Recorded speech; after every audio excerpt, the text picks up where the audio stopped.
जो फैसला है उसमें क्या आगे कुछ हो सकता है, क्या मामला होंगे, हुकूमत के पास कितने ऑप्शंस बच चुके हैं, या वाकई में अभी सबके इजलास शुरू हो चुके हैं। इलेक्शन कमीशन का भी इजलास है, हुकूमत का भी इजलास चल रहा है वज़ीर आज़म साहब की ज़ेर सदारत में, और इमरान खान साहब की ज़ेर सदारत में भी इजलास शुरू होगा। तो तमाम चीज़ों पर बात करेंगे। जमील, फैसले पर आपके कॉमेंट्स। आप ये देखिए कि इनके पास ऑप्शन क्या बचा है, लुट्टो ते फुटो, इलेक्शन से भागो। अभी ये क्या फरमा रहे थे आजम नजीर तारिक साहब, मुल्क के वफाकी वजीर बराए कानून, कह रहे हैं कि ये 4-3 का फैसला है, यानी जिस बेंच को तोड़ने के लिए इनकी मोहतरमा मौसूफ ने जलसों के अंदर मौजूद जजेस के बैनर्स और उनके प्लेकार्ड्स दिखा दिखा कर कहा कि इनको बेंच से अलग हो जाना चाहिए, वो 2 अलग हुए, उसके बाद 2 और अलग हुए, उनको काउंट कर लिया गया। यानी ये कह रहे हैं कि 4-3 से ये लोग जीत चुके हैं और इसके ऊपर अब ये जाना चाह रहे हैं हाई कोर्ट के अंदर। तो आपको लगता है कि ये इंतखाबात कराने के मूड में है? They will opt any of the options जो इनको बेनिफिट देगा। मैं पहले भी जब बीपर के ऊपर आपके साथ था यही बात कर रहा था कि ये चाहें तो दोनों गवर्नर्स को कह दें कि वो इस्तीफा दे दें, क्योंकि गवर्नर्स इनके हैं, वफाक को रिप्रेजेंट कर रहे हैं। इलेक्शन कमीशन ऑफ पाकिस्तान का जो चीफ इलेक्शन कमिश्नर है वो सरकारी ओहदेदार है, वो चाहे तो कमीशन तोड़ दें और वो कमीशन से अलग हो जाए, तो फिर भी इंतखाबात लेट हो। तौहीन अदालत तो होगी, लेकिन इस मुल्क के अंदर एप्लीकेबल है कहां लॉ पे? ये भी तो देखें ना, एक दफा तो नहीं हुई तौहीन अदालत, कितनी दफा हुई? बारहा हुई। एक शख्स है जो कि मुल्क के अंदर ह्यूमन राइट्स वॉयलेशन के ऊपर बात करता है और एक खातून जज से मुतालिक चंद रिमार्क्स देते हैं जिसकी वजह से उनको कोर्ट में पेश होना पड़ता है, पर्सनली प्रेजेंट होकर माफी मांगनी पड़ती है। और एक मोहतरमा है जिनके पास कोई आईनी ओहदा नहीं है, जिनके पास कोई कानूनी ओहदा नहीं है, उनके चचा मुल्क के वजीर आजम वालिद साहब 50 रुपए के स्टाम्प पेपर के ऊपर मुल्क से बाहर बैठे हैं। वो मोहतरमा जलसे में लहरा लहरा कर 2 जजेस के प्लेकार्ड दिखाती हैं और उनके ऊपर जो जी में आता है बात करती हैं। उनके खिलाफ कोई तौहीन अदालत की बात नहीं होती है। और अभी आप देखिए, थोड़ी देर पहले फैसला आया, शॉर्ट ऑर्डर आया, फिर और डिटेल्ड ऑर्डर आया, और अभी आपके सामने मुल्क के वफाकी वजीर बराए कानून क्या कह कर गए हैं। तो इन्होंने नहीं मानना, इन्होंने तय कर लिया है they are in a state of denial.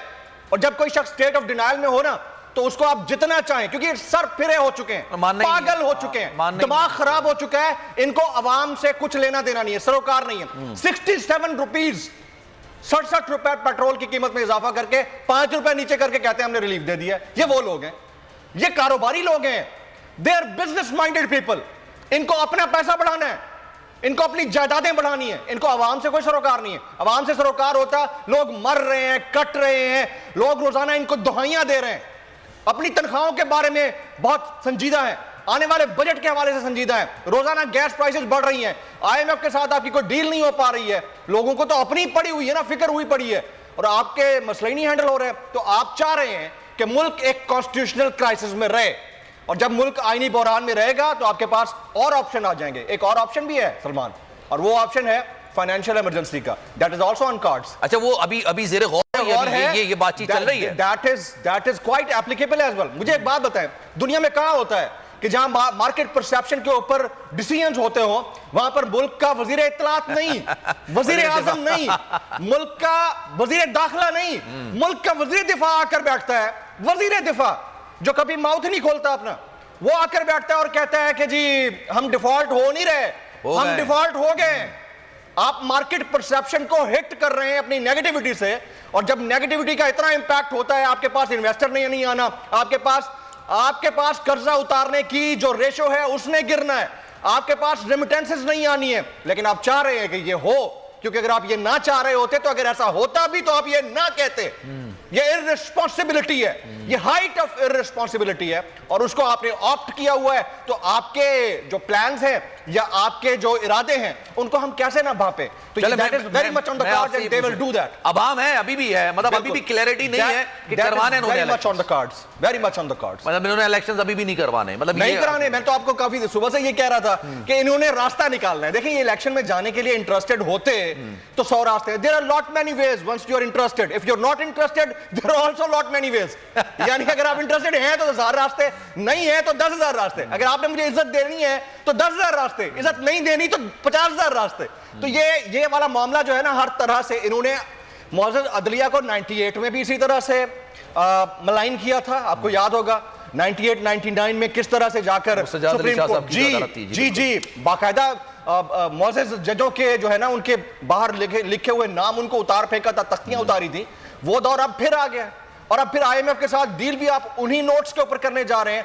अरे हो सा रही है, वो डील नहीं हो रही है। आप ये देखें, अब पहली बार जिंदगी में पहली बार ऐसा हुआ है कि एक तो था ना, आपने सरबराही इजलास से बैठ के बात कर रहे होते हैं, अभी जेली टीम डिसाइड कर रही है, उससे पहले उन्होंने शराइत रख दी है, शराइत सूद बढ़ाने की बात कर दी है, उन्होंने बहुत सारी चीजें। इसके अलावा उन्होंने कहा कि भाई आप 3 महीने के लिए नहीं, आप मुस्तकिल तौर पर नाफिज कर दें, जो हमारे यहाँ बिजली के अंदर जो सबरेट आता है ना, उसको नाफिज कर दें आप हर हाल में। देखिए ये इसलिए कहा गया क्योंकि there is mistrust between the government and the IMF delegation. ये मिसट्रस्ट है। और मिसट्रस्ट क्यों है? क्योंकि पॉलिटिकल इंस्टेबिलिटी है। जिस मुल्क के अंदर आपको पता ही नहीं है कि 3 साल के बाद वही पिछले वाली रेपुटेशन, रिपीट टेलीकास्ट चल रहा है यार, रिपीट टेलीकास्ट चल रहा है। एक इमरान खान आ गया, इनको आग लग गई है। वो मेरे शो में एक साहब आया करते थे, अब तो नहीं आते, वफाकी वजीर हैं, वो फरमाते थे कि जी इमरान खान को तो प्रोटोकॉल लेने का चस्का लग गया है, वो प्राइम मिनिस्टर बन गए, अब उनको हटने को दिल क्यों करेगा? भाई तुमने 3-3 बारियां लग गई, चस्का तुमको लगा या उसको लगा? वो तो अभी एक दफा आया। तो हमें किसी का एडवोकेट तो नहीं बनना, लेकिन रियलिटी चेक के ऊपर फैक्ट्स को भी चेक करना है। मतलब आप वो तमाम कुछ कर रहे हैं, बंदे उठते हैं सलमान, बंदे उठाए जाते हैं, उनको बरहना किया जाता है, उनकी इज्जत तार-तार होती है, उनको टॉर्चर किया जाता है। आप कहते हैं हमें पता ही नहीं है, कोई मजम्मत नहीं होती। फिर आप जो जिसके तहत ये केस हो रहा है, यानी जो स्टेट इंस्टीट्यूशन वो केस कर रहा है, जैसे इस्लामाबाद पुलिस है, इलेक्शन कमीशन है, एफआईए, जो भी केस कर रहा है, आप उसको आकर डिफेंड कर रहे हैं, तो इसका मतलब तो ये है कि आप हुब्बे अली या बुग़्ज़े मुआविया, दोनों में से किसी भी सूरत में आप डिफेंडर हैं। जब आप डिफेंडर हैं और आप मजम्मत नहीं कर रहे हैं, तो you are the part of the conspiracy, you are the part of the conspiracy. इसको आप एडमिट करें। इस मुल्क की 22 करोड़ आवाम गई भाड़ में। आज आपने पंजाब में सेंसस शुरू करा दिया है, किस रूल के तहत कराया है? क्या किस कानून के तहत आपने सेंसस शुरू कराया है? जब आपके पास, और एक और मजे की बात, आपने वो लतीफा सुना है, आपको याद होगा, एक मीम बनी थी, लतीफा ही चल रहा है। हाँ, हाँ, अभी तो लतीफा ही चल रहा है। साईं कायम अली शाह की एक मीम बनी थी कि मैं बहुत बीमार रहता हूं, अगर मैं गुजर गया तो इस मुल्क का क्या होगा? वो मीम आपने पढ़ी होगी ना, मैं बहुत बीमार रहता हूं, बहुत टेंशन में रहता हूं, किसी दिन गुजर गया तो इस मुल्क का क्या होगा? ये साईं कायम अली शाह की मीम बनी थी। तो आज गवर्नर साहब की भी एक मीम बना देते हैं, पंजाब के गवर्नर साहब की। वो कह रहे हैं कि जी अगर टारगेटेड अटैक हो गया, कोई एपीएस वाला वाकया हो गया, और भाई इस परसेप्शन के ऊपर कि अगर कुछ हो गया आप इलेक्शन नहीं कराएंगे, आप तो यार, आपको इस मुल्क की बड़ी फिक्र है। मतलब कायद-ए-आज़म के बाद सबसे ज्यादा फिक्र आपको है, क्योंकि आप